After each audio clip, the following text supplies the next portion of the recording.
Morning everyone, कैसे हैं आप सभी। आज का जो हमारा टेस्ट है वो रहने वाला है ईओआरओ का 12th टेस्ट यानी 12वां टेस्ट रहेगा।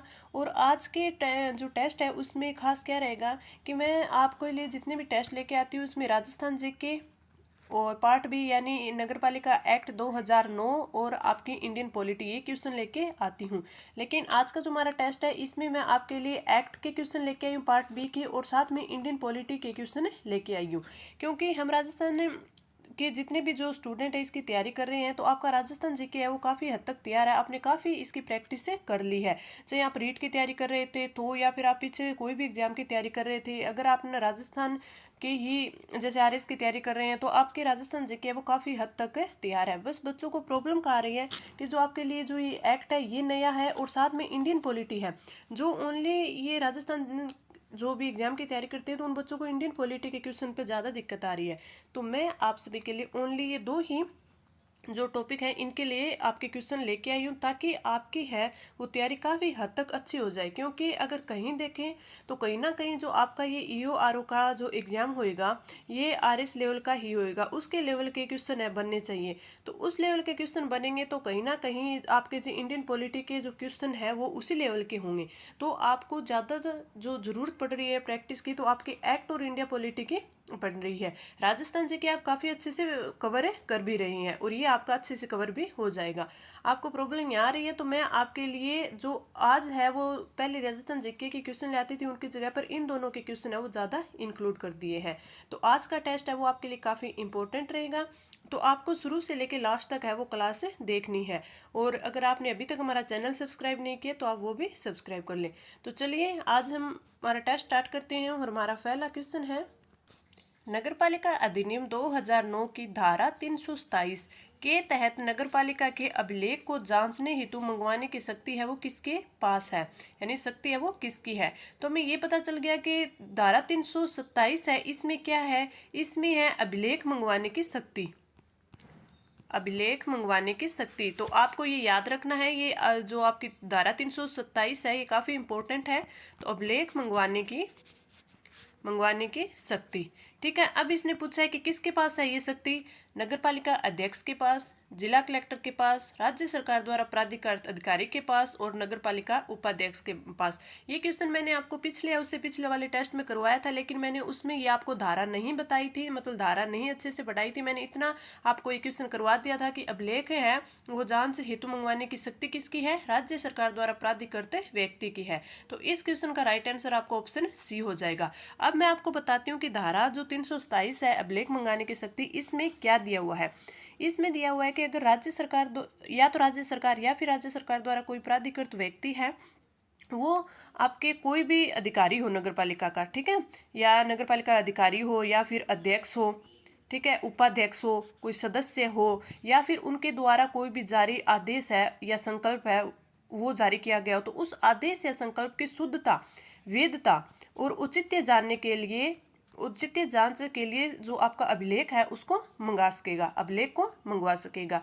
और अगर ऐसा करते इसमें आदेश भी देगा, ये क्या आदेश देगा कि ऐसे अभिलेख को परीक्षा होने तक, यानी उस आदेश की जांच या फिर जो कोई संकल्प पारित किया उसकी जांच वगैरह होएगी तो उस तक इसको है वो स्थगित रखा जाएगा, यानी इस अभिलेख को है वो स्थगित नहीं किया जाएगा, अस्थगित रखा जाएगा, ताकि राज्य सरकार द्वारा जो भी नामित प्राधिकारी अधिकारी है वो आदेश पारित होने तक उसके बारे में आगे की कार्यवाही है वो ना कर पाए, ठीक है। साथ में क्या होगा कि राज्य सरकार जैसे कोई या फिर कोई अधिकारी है वो अभिलेख की जांच करने पर ऐसे आदेश या संकल्प को विखंडित कर सकेगा, उल्ट भी सकेगा, यानी बदलाव कर सकेगा। और राज्य सरकार है वो जैसे जो अधिकारी होएगा वो आदेश होएगा वो अंतिम होएगा, जो ये प्राधिकार अधिकारी होगा राज्य सरकार या राज्य सरकार द्वारा जो भी प्राधिकृत अधिकारी हो गया उसका जो आदेश होगा वो ही अंतिम होगा, ठीक है, अंतिम होगा। और ये नगर पालिका पर है, वो नगर पालिका होगी उस पर बाध्यकारी होगा। तो आपको इतना याद रखना है कि धारा 327 है उसमें अभिलेख मंगवाने की शक्ति है किसके पास है, राज्य सरकार या फिर राज्य सरकार द्वारा प्राधिकृत अधिकारी के पास है। और जब तक ये इसकी जांच करता है और इस जांच में जो इसका लास्ट जो इसका अंतिम आदेश होगा वो किसका होएगा, राज्य सरकार या प्राधिकृत व्यक्ति का होएगा और नगर पालिका पर बाध्यकारी होएगा, ठीक है। ये धारा थी आपकी 327, काफ़ी इंपॉर्टेंट है ये आपके लिए। अब हम आगे बढ़ते हैं, हमारा अगला क्वेश्चन, कि निम्नलिखित में से कौन सा राज्य का नीति निर्देशक तत्व है? समान नागरिक संहिता, प्रेस की स्वतंत्रता, धर्म की स्वतंत्रता और विधि की समक्ष समानता। तो आपका राइट आंसर कौन सा हो जाएगा? ऑप्शन ए समान नागरिक संहिता है, वो आपकी क्या है? जो राज्य का नीति निर्देशक तत्व है ये, बाकी तो आपके मौलिक अधिकार है। ठीक है, तो आपका राइट आंसर ऑप्शन ए हो जाएगा। आगे बढ़ते हैं, हमारा अगला क्वेश्चन। आपका अगला क्वेश्चन है, ये है स्वच्छ भारत मिशन शहरी कब प्रारंभ हुआ था? यानी आपकी योजना के बारे में आ गया, मिशन के बारे में आ गया। मैंने कल आपको एक तो हृदय योजना करवाई थी, एक अमृत योजना करवाई थी। ठीक है, एक तो अमृत योजना करवाई थी, एक हृदय योजना करवाई थी। तो मैं आपके लिए रोज या फिर एक योजना लेके आ रही हूँ, तो वो मैं काफ़ी डिटेल से करवा रही हूँ आपको। साथ में डिटेल से करवाने के बाद डिटेल में और शॉर्ट नोट्स दोनों मैं आपको टेलीग्राम पर प्रोवाइड करवा रही हूँ, ताकि जो हम टेस्ट करें तो उसमें जो अपने को जो नोट्स दे रखे हैं, 9 से 10 जो इंपॉर्टेंट धाराएं सिलेबस में मेंशन कर रखी है, सॉरी धाराएं क्या, ये आपकी योजनाएं आपके सिलेबस में मेंशन कर रखी है, वो सारी की सारी है, वो अच्छे से आपको याद हो जाए।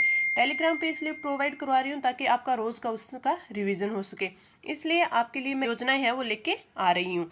अब जो लेके आई हैं, तो इसमें आपसे पूछा है कि स्वच्छ भारत मिशन शहरी कब प्रारंभ हुआ था? 2 अक्टूबर 2014 को, 25 जून 2015 को, 31 मार्च 2019 को और 1 अक्टूबर 2021 को। तो आपका राइट आंसर हो जाएगा ऑप्शन ए, 2 अक्टूबर 2014 को स्वच्छ भारत मिशन की प्रारंभ हुआ था या शुरुआत हुई थी। अब इसमें 3 ऑप्शन और दे रखे हैं, इन 3 ऑप्शन में ये किस किस के हैं? बात करें आपके 25 जून 2015, 25 जून जो 2015 है, ये आपकी अमृत योजना है।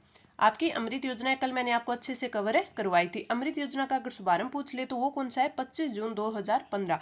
अमृत है, इसका फुल नेम क्या होगा? अटल नवीनीकरण और शहरी परिवर्तन मिशन। ठीक है, अब है 31 मार्च 2019। 31 मार्च 2019 क्या है? जो आपकी हृदय योजना है, आपकी हृदय योजना है, वो प्रारंभ तो कब हुई थी? 21 जनवरी 2015 को हुई थी, लेकिन उसकी अवधि है वो थी 31 मार्च 2019 तक। तो ये आपकी इतनी अवधि थी, 21 जनवरी 2015 से 31 मार्च 2019 तक आपकी हृदय योजना है उसकी अवधि थी। अब 1 अक्टूबर 2021 की बात करें तो ये आपके जो अमृत मिशन 2.0 है, अमृत मिशन 2.0 है, उसकी शुरुआत है वो कब से हुई थी? 1 अक्टूबर 2021 से। तो आपके ऑप्शन के चारों आपको याद हो गए।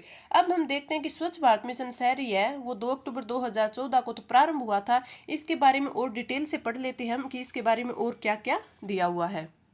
जो आपके स्वच्छ भारत मिशन है उसका प्रारंभ कब हुआ था? उसका प्रारंभ तो हुआ था 2 अक्टूबर 2014। इसका लक्ष्य क्या था, यानी उद्देश्य क्या था कि 2 अक्टूबर 2019 तक भारत को खुले से शौच मुक्त करवाना। ठीक है, यानी ODF घोषित करना, ये इसका लक्ष्य था। और इसमें जो इसके उद्देश्य और क्या क्या थे कि खुले में जो मल त्याग की प्रथा है उसको समाप्त करना, खुले में जो मल त्याग की जो प्रथा है उसको समाप्त करना, ये भी था इसका। साथ में जो हाथ से सफाई करते हैं, यानी हाथ से जो मेला ढोते हैं उस प्रथा को भी, मेला ढोना उस प्रथा को भी समाप्त करना इसका क्या था? उद्देश्य था। साथ में जो स्वच्छता से संबंधित आदतों को है वो व्यवहार में लाना, स्वच्छता से संबंधित आदतों को व्यवहार में लाना है वो इसके उद्देश्य थे। तो प्रारंभ कब हुआ? 2 अक्टूबर 2014 को हुआ। 2 अक्टूबर 2019 तक भारत को खुले में शौच मुक्त घोषित करना ही इसका क्या था? मुख्य उद्देश्य था। यानी खुले में जो मल त्याग की प्रथा है उसे समाप्त करना, हाथ से सफाई करना, जो कि लोग हाथ से मेला ढोते हैं उस प्रथा को समाप्त करना, स्वच्छता संबंधित आदतों के संबंध में लोगों को व्यवहार में दिलवाना, उनकी आदतें बनवाना, व्यवहार में बदलाव करवाना कि स्वच्छता संबंधित आदतें अपनाना। फिर इसके बारे में एक इम्पोर्टेंट ये चीज है कि इसमें पूछ लेते कि इसके मिशन के घटक, इस मिशन के घटक क्या है? मिशन के घटक ये एग्जाम में आपसे पूछा जा सकता है। इसमें आपको 4 ऑप्शन दे देंगे, उनमें से आपसे पूछेंगे कि इनमें से कौन सा है वो मिशन का घटक नहीं है। तो कौन कौन से है मिशन के घटक? एक तो है घरेलू शौचालय का निर्माण, घरेलू शौचालय का निर्माण। ठीक है, ये तो आपका पहला घटक हो गया। और आपका दूसरा घटक है वो है सामुदायिक शौचालय का निर्माण, सामुदायिक शौचालय का निर्माण। तीसरा आपका है सार्वजनिक शौचालय का निर्माण, सार्वजनिक शौचालय का निर्माण। चौथा घटक आपका है ठोस कचरा प्रबंधन, ठोस कचरा प्रबंधन। इसमें क्या होता है, इसमें वही है कि आपको घर घर जाके जो कचरा है वो इकट्ठा करती हैं। जैसे आपने नगर पालिका की ये गाड़ी आती है, आपने देखा होगा कि जो घर घर जाकर है वो जो ये कचरा है वो इकट्ठा करती है। एक तो घर घर जाके कचरे का संग्रहण करना, इकट्ठा करना। दूसरा इसका क्या है, प्रोसेसिंग प्लांट लगाना। प्रोसेसिंग प्लांट लगाना, जो कि ये आपका जो कचरा है वो इकट्ठा किया है उसको फिर वो प्रोसेसिंग करके ये जो प्लांट लगाए जाएंगे, तो इसके जो कचरा इकट्ठा किया है वो प्रोसेसिंग प्लांट लगा के ही इसका निपटान किया जाएगा। तो प्रोसेसिंग प्लांट लगाना, ठीक है। और इसका 5वां घटक है जैव चिकित्सा अपशिष्ट प्रबंधन। जैव चिकित्सा अपशिष्ट प्रबंधन, अपशिष्ट प्रबंधन। और आपका छठा क्या होगा, छठा होगा आपका प्लास्टिक वेस्ट प्रबंधन। ठीक है, ये आपके घटक हो गए। तो ये आपसे पूछे जा सकते हैं, घरेलू शौचालय का निर्माण करना, सामुदायिक शौचालय का निर्माण करना, सार्वजनिक शौचालय का निर्माण करना, ठोस कचरे का प्रबंधन करना, घर घर जाके कचरा इकट्ठा करना, प्रोसेसिंग प्लांट लगाना, जैव चिकित्सा अपशिष्ट प्रबंधन करना, प्लास्टिक वेस्ट प्रबंधन करना। अब इसमें आपसे ये पूछा जा सकता है कि 2000 ये आपकी थी कब तक, 2 अक्टूबर 2019 तक थी। तो इस तक इन्होंने है वो क्या क्या उपलब्धियां प्राप्त की। तो इस तक इन्होंने क्या किया, 66.42 लाख व्यक्तिगत आपके जो घरेलू शौचालय है वो बनाए। 2.52 लाख है वो सामुदायिक शौचालय बनवाए। 2.56 है वो लाख है वो सार्वजनिक शौचालय बनवाए। ठीक है, 66.42 लाख है वो तो व्यक्तिगत, 2.52 लाख है वो सामुदायिक और 2.56 लाख सार्वजनिक शौचालय बनवाए थे। अगर आपसे इसका मंत्रालय पूछ ले कि ये किस मंत्रालय के द्वारा है जारी हुआ था, तो ये आवास एवं शहरी कार्य मंत्रालय, आवास और शहरी कार्य मंत्रालय। ठीक है, अगर ये पूछ ले कि घरेलू शौचालय की जो अनुमानित लागत थी वो कितनी थी, तो ये 20,000 थी। शहरी शौचालय की जो आपके घरेलू शौचालय की जो अनुमानित लागत थी वो कितनी थी, 20,000 रुपये। ठीक है, और जिसमें से अगर ये पूछ ले कि इस 20,000 में से कौन कौन देता है, तो इसमें से 4,000 रुपये है वो तो देती है भारत सरकार, 4,000 रुपये देती है राजस्थान सरकार, 4,000 रुपये राजस्थान सरकार, और जो 4,000 रुपये है वो देता है नगर निकाय। ये भी आपसे पूछा जा सकता है, इंपॉर्टेंट बनता है। और जो बाकी बच गई वो शेष राशि है वो लाभार्थी द्वारा खुद के द्वारा ही वहन की जाती है। 20,000 रुपये उसकी लागत होगी, जिसमें से 4,000 इसको भारत सरकार देगी, 4,000 इसको राजस्थान सरकार देगी और 4,000 नगर निकाय देगा।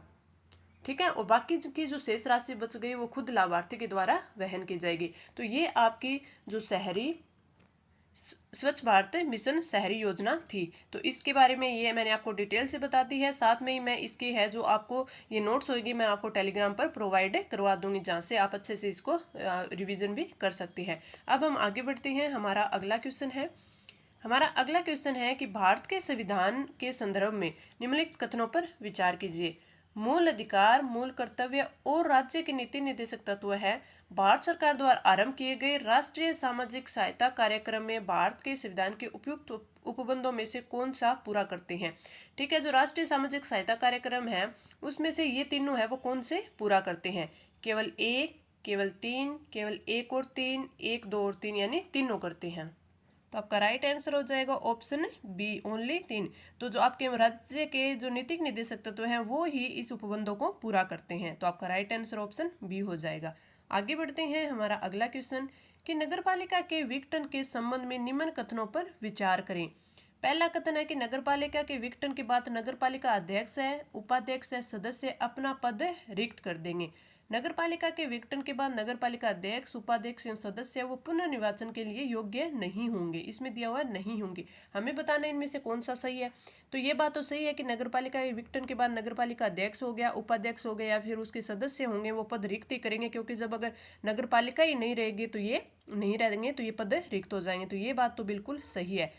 और दूसरे कथन में ये बोला गया है कि ये पुनर्निर्वाचन के लिए योग्य नहीं होंगे। नहीं, ये गलत बात है। पुनर्निर्वाचन के लिए ये योग्य होंगे, चाहे वो नगरपालिका अध्यक्ष हो, उपाध्यक्ष हो या सदस्य हो। तो आपका जो कथन ए है वो बिल्कुल सही है, दूसरा है वो आपका गलत है। तो राइट आंसर ऑप्शन ए। अब हम आगे बढ़ते हैं। निम्नलिखित में से कौन सा एक मौलिक कर्तव्य है वो नहीं है।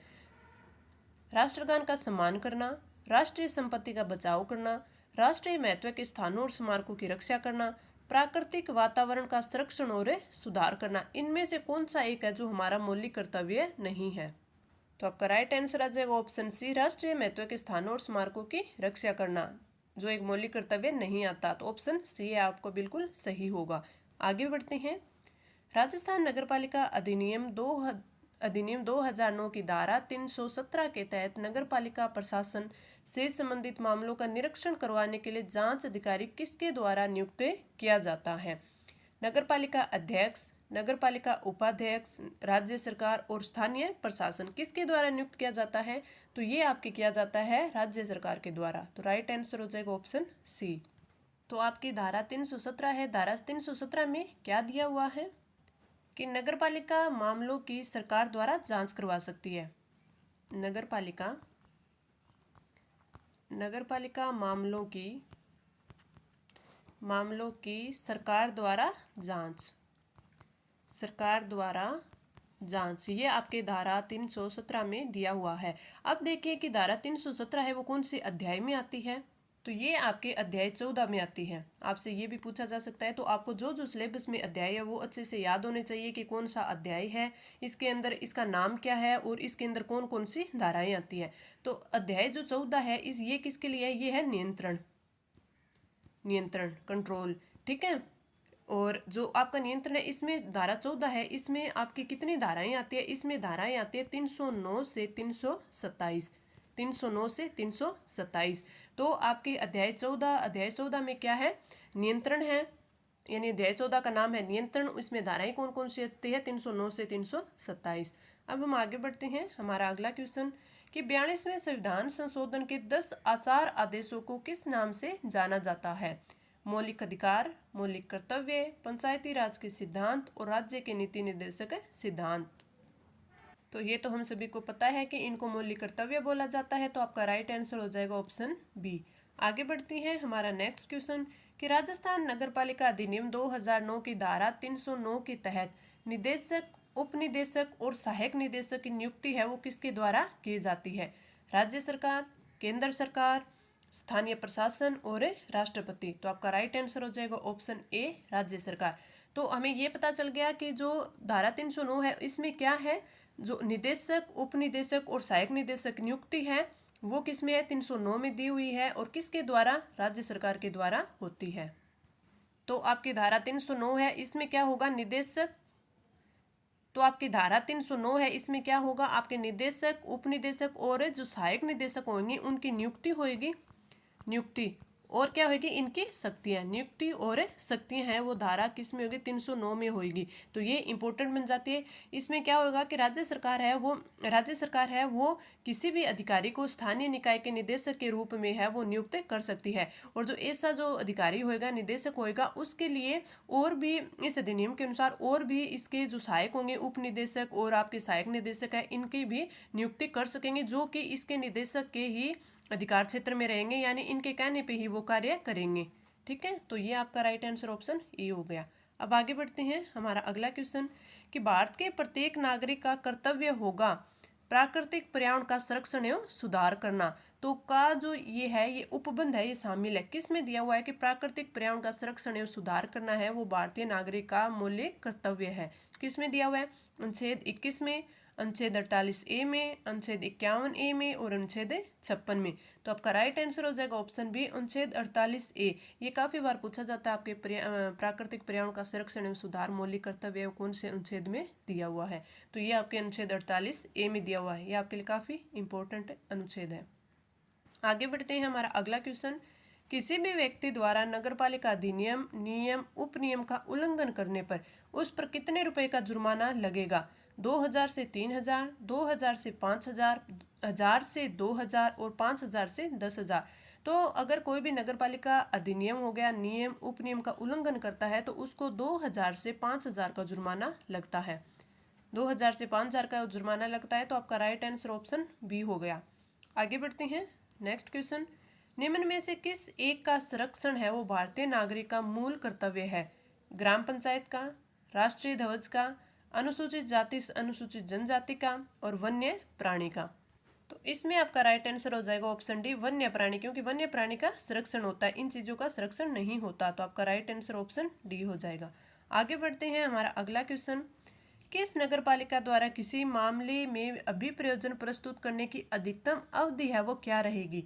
किसी भी नगर पालिका द्वारा किसी मामले में अभियोजन प्रस्तुत करने की 30 दिन की, 2 माह की, 3 माह की और 6 माह की। तो इसमें आपका राइट आंसर हो जाएगा ऑप्शन डी, 6 माह की है वो अवधि अधिकतम होती है। आगे बढ़ते हैं, अगला क्वेश्चन, एक नागरिक के मूल कर्तव्यों में निम्न में से कौन सा कर्तव्य वो सम्मिलित नहीं है? प्राकृतिक पर्यावरण की रक्षा और संवर्धन अपने अभी पढ़ा 48A में दिया हुआ है, अनुच्छेद 48A में दिया हुआ है, तो ये तो आपका बिल्कुल सही है। स्वतंत्रता के लिए हमारे राष्ट्रीय आंदोलन को प्रेरित करने वाले उच्च आदर्शों को संजोए रखें और उनका पालन करें, ये भी बिल्कुल सही है, ये भी हमारा मौलिक कर्तव्य है। अस्पृश्यता मिटाने की ओर प्रयास करें, नहीं ये गलत है, ये ऐसा कोई भी हमें मौलिक कर्तव्य नहीं है। हाँ, अस्पृश्यता से संबंधित अनुच्छेद कौन सा है? अनुच्छेद 17, जो कि हमारे मौलिक अधिकार में आता है। वैज्ञानिक दृष्टिकोण, मानववाद और ज्ञानार्जन तथा सुधार की भावना का विकास करें, ये भी बिल्कुल सही है। तो आपका राइट आंसर हो जाएगा ऑप्शन सी। आप ये देखिए, जो हमारे मौलिक कर्तव्य हैं वो आपको एक एक आपको अच्छे से याद होने चाहिए, क्योंकि आजकल ट्रेंड क्या रहा है क्वेश्चन का कि इनमें से हमें पूछ लेते हैं कि इनमें से कौन सा जो आपका मौलिक कर्तव्य वो है या नहीं है और कौन से अनुच्छेद में दिया हुआ है।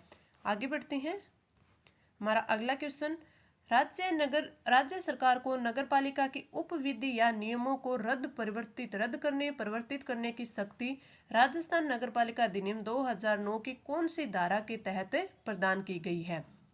धारा 325, 324, 320 और 319। तो आपका राइट आंसर हो जाएगा ऑप्शन ए, धारा 325। अब हम देख लेते हैं कि धारा 325 में एज इट इज क्या दिया हुआ है।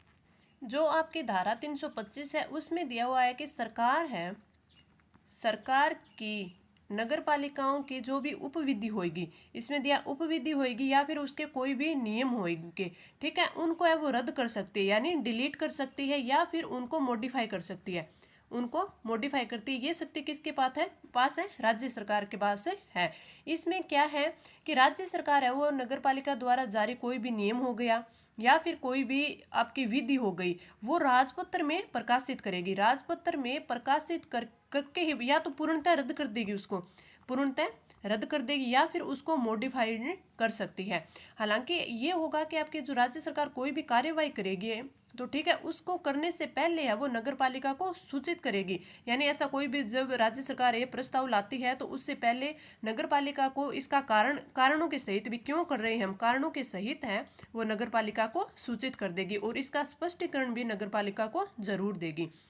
बात ये हो गई कि ये मतलब इसके पास शक्ति है सरकार के पास कि वो ऐसा कर सकती है, राजपत्र में करेगी। लेकिन अगर ये पूछ ले कि ये कब से जो है प्रभावी होएगा, तो जब ये जो सरकार होगी किसी भी नियम उपविधि पर कोई भी मतलब पूर्णतः जो रद्द करती है, डिलीट करती है या उसको मॉडिफाई करती है, तो ये तभी से मान्य होगा जब वो आपके राजपत्र में प्रकाशित हो जाएगी।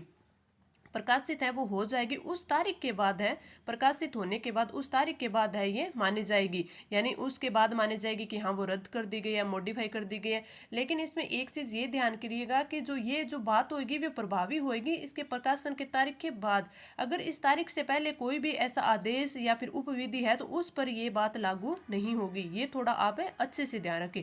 तो ये थी आपकी धारा 325। अब हम आगे बढ़ते हैं, हमारा अगला क्वेश्चन है कि निम्नलिखित में से भारत के मौलिक कर्तव्य कौन सा है? इनमें से कौन सा मौलिक कर्तव्य है? न्यायपालिका से कार्यपालिका का पृथक्करण, हमारी मिली जुली संस्कृति की समृद्ध विरासत को सुरक्षित करना, बच्चों के लिए मुफ्त व अनिवार्य शिक्षा और छुआछूत की परंपरा को समाप्त करना। तो इसमें ये तो मैंने अभी आपको पीछे बताया था कि ये तो हमारे मौलिक अधिकार में आ जाता है इसका जिक्र। तो इसका राइट आंसर हो जाएगा ऑप्शन बी, हमारी मिली जुली संस्कृति की समृद्ध विरासत को सुरक्षित करना है वो भारत में मौलिक कर्तव्य में आता है। तो आपका राइट आंसर हो जाएगा ऑप्शन बी। मैं आज आपके लिए ज़्यादा तो क्वेश्चन है वो मौलिक कर्तव्य से लेके आई हूँ, क्योंकि मैंने आपको है वो मौलिक अधिकार भी अच्छे से करवा दिए हैं। मौलिक जो अधिकार है वो आपको सारे जितने हिसाब से बन सकते थे से जितनी फॉर्मेशन हो सकती थी क्वेश्चन की वो भी करवा दिए, साथ में नीति निर्देशक तत्व हैं वो भी करवा दिए। अब आज एक दो क्वेश्चन नीति निर्देशक के थे, बाकी आपके मौलिक कर्तव्यों की है, ताकि आपको अच्छे से है वो याद हो जाए, आपको फिर पता भी चले कि इनसे है वो किस प्रकार से क्वेश्चन है वो बन सकते हैं। अब आगे बढ़ते हैं, हमारा अगला क्वेश्चन, राजस्थान नगरपालिका अधिनियम 2009 के उल्लंघन तथा नगरपालिका के किसी आदेश का उल्लंघन करने पर नगरपालिका द्वारा जो अभियोजन किसको प्रस्तुत होगा? हाई कोर्ट को, सुप्रीम कोर्ट को, जिला मजिस्ट्रेट को, और इनमें से कोई नहीं। तो आपका राइट आंसर होगा जिला मजिस्ट्रेट। आपका राइट आंसर ऑप्शन सी जिला मजिस्ट्रेट है, उसी को अभियोजन प्रस्तुत किया जाएगा। आगे बढ़ते हैं। मौलिक कर्तव्यों में संबंधित निम्नलिखित में से कौन सा कथन है वो सही नहीं है? ध्यान रखिएगा, अच्छे से पढ़िएगा, सही नहीं है। उन्हें परमादेश द्वारा प्रभावी बनाया जा सकता है, यानी जो मौलिक कर्तव्य है उन्हें परमादेश द्वारा प्रभावी बनाया जा सकता है। मौलिक कर्तव्यों को संवैधानिक प्रक्रिया से ही बढ़ाया जा सकता है। अस्पष्ट विधियों की व्याख्या के लिए मौलिक कर्तव्यों का प्रयोग नहीं किया जा सकता। किसी विशिष्ट कर्तव्य का पालन करना संवैधानिक कानून के क्षेत्र में आता है, जिसे न्यायालय निश्चित करता है। इनमें से कौन सी बात है वो मौलिक कर्तव्यों के लिए सही कही गई है? तो आपके किसी विशिष्ट कर्तव्य का पालन करना संवैधानिक कानून के क्षेत्र में आता है, तो उससे न्यायालय निश्चित करेगा, ये बिल्कुल बात सही कही गई है।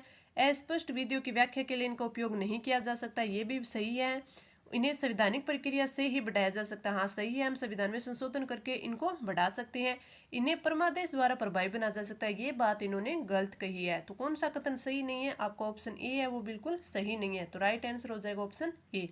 आगे बढ़ते हैं। हमारा अगला क्वेश्चन है कि नगरपालिका की संपत्ति के नुकसान की पूर्ति संबंध में निम्न कथनों पर विचार करना है। नुकसान की पूर्ति स्वयं व्यक्ति से पेनल्टी या जुर्माने के रूप में की जाएगी। इस पूर्ति का निर्धारण विवाद की स्थिति में मुख्य नगरपालिका का अधिकारी करेगा। तो आपका राइट आंसर कौन सा हो जाएगा कि नुकसान की पूर्ति स्वयं व्यक्ति से पेनल्टी या जुर्माने के रूप में की जाएगी। तो आपका राइट आंसर हो जाएगा कथन एक। तो कथन एक है वो सही है, तो राइट आंसर ऑप्शन ए। अब हम आगे बढ़ते हैं। हमारा अगला क्वेश्चन है कि निम्नलिखित में से कौन सा एक गलत दिया हुआ है? मूल कर्तव्य है वो मौलिक अधिकारों का हिस्सा है। मूल कर्तव्य मौलिक अधिकारों का भाग नहीं है। भारतीय संविधान के भाग 4 क में मौलिक कर्तव्य गिनाए गए हैं। अनुच्छेद 51A प्रत्येक भारतीय नागरिक के 11 मूल कर्तव्यों की व्याख्या करता है। इनमें से कौन से सही है और कौन सा एक है जो गलत है? तो इनमें तो साफ ही दिख रहा है कि मूल कर्तव्य है मौलिक अधिकारों का हिस्सा नहीं है, ये आपका गलत दिया हुआ है। तो आपका राइट आंसर ऑप्शन ए हो जाएगा। अब हम आगे बढ़ते हैं। हमारा अगला क्वेश्चन है कि नगरपालिका की संपत्ति के नुकसान की पूर्ति संबंध में निम्न पदों पर विचार कीजिए। ये क्वेश्चन हमारा दोबारा रिपीट हो गया है। हम आगे बढ़ते हैं। भारतीय संविधान के अंतर्गत निम्नलिखित में से कौन सा मूल कर्तव्य नहीं है? लोक चुनाव में मतदान करना, वैज्ञानिक प्रवृत्ति विकसित करना, सार्वजनिक संपत्ति की सुरक्षा करना और संविधान के प्रति निष्ठावान रहना और उसके आदर्शों का सम्मान करना। तो इसमें संविधान के प्रति निष्ठावान रहना है और उसके आदर्शों का सम्मान करना, ये तो हमारे मूल कर्तव्य में आता है। सार्वजनिक संपत्ति की सुरक्षा करना ये भी आता है। वैज्ञानिक प्रवृत्ति विकसित करना यानी वैज्ञानिक सोच है वो बनाना ये भी आता है। लोक चुनाव में मतदान करना ये हमारा मौलिक कर्तव्य में नहीं आता। तो आपका राइट आंसर ऑप्शन ए हो जाएगा। आगे बढ़ते हैं। हमारा अगला क्वेश्चन है नगर पालिका क्षेत्र में किए जाने वाले सार्वजनिक कार्यों के संबंध में निम्न कथनों पर विचार कीजिए। ऐसे किसी भी कार्य के लिए एजेंसी का गठन राज्य सरकार के द्वारा किया जाएगा। आपका कथन 2 है कि जब नगरपालिका के कोई कार्य राज्य सरकार या किसी अन्य एजेंसी द्वारा किया जाता है तो इस कार्य समस्त खर्चों को नगरपालिका द्वारा राज्य सरकार या एजेंसी को देना होगा। तो इसमें आपके दोनों कथन सही लगे। ऐसे किसी भी कार्य के लिए एजेंसी का गठन राज्य सरकार के द्वारा किया जाएगा, बिल्कुल सही है। दूसरा कथन है कि जब नगरपालिका के कोई कार्य राज्य सरकार या किसी अन्य एजेंसी द्वारा किया जाता है तो इस कार्य समस्त खर्चे को नगरपालिका देगी राज्य सरकार या फिर एजेंसी को। तो आपके दोनों कथन है वो सही है, यानी आपका राइट आंसर ऑप्शन सी, दोनों कथन सही है।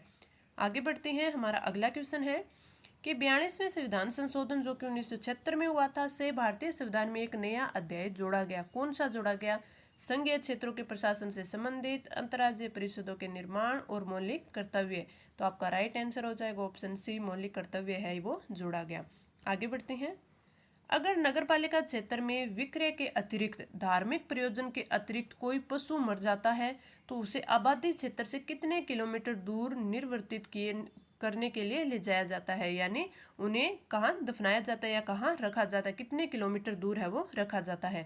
1 किलोमीटर, 2 किलोमीटर, 3 किलोमीटर और 10 किलोमीटर। तो आपका राइट आंसर हो जाएगा ऑप्शन बी, 2 किलोमीटर दूर है वो उन आबादी क्षेत्र से दूर उनको ले जाया जाएगा। तो राइट ऑप्शन बी। तो ये बात आपकी है वो धारा कौन सी में दी गई है, धारा 280 में इसका उल्लेख किया गया है कि धारा 280 उसमें क्या दिया गया है कि जो नगर पालिका क्षेत्र में मृत पशुओं के शवों को हटाया जाना है। ये किस में दिया हुआ है, धारा 280 में दिया हुआ है। और इसमें साफ तौर पर कहा गया है कि इस धारा का अगर कोई जो है इसकी पालना नहीं करेगा तो उस पर जुर्माना है वो कितना लगेगा, जुर्माना है वो आपका लगेगा 1000 से 2000 रुपये। तो ये भी आप थोड़ा ध्यान रखें कि जो मृत पशु हैं उसको हटाया जाना कौन से धारा में 280 में है। अगर इसका पालन नहीं किया जाता है तो आपको जुर्माना है वो 1000 से 2000 लगेगा। अब आगे बढ़ते हैं। हमारा नेक्स्ट क्वेश्चन है कि निम्नलिखित में से कौन सा एक राज्य का नीति निर्देशक सिद्धांत संविधान में बाद में जोड़ा गया, ग्राम पंचायतों का संगठन, गोवंश निषेध, मुफ्त कानूनी सलाह और समान नागरिक संहिता।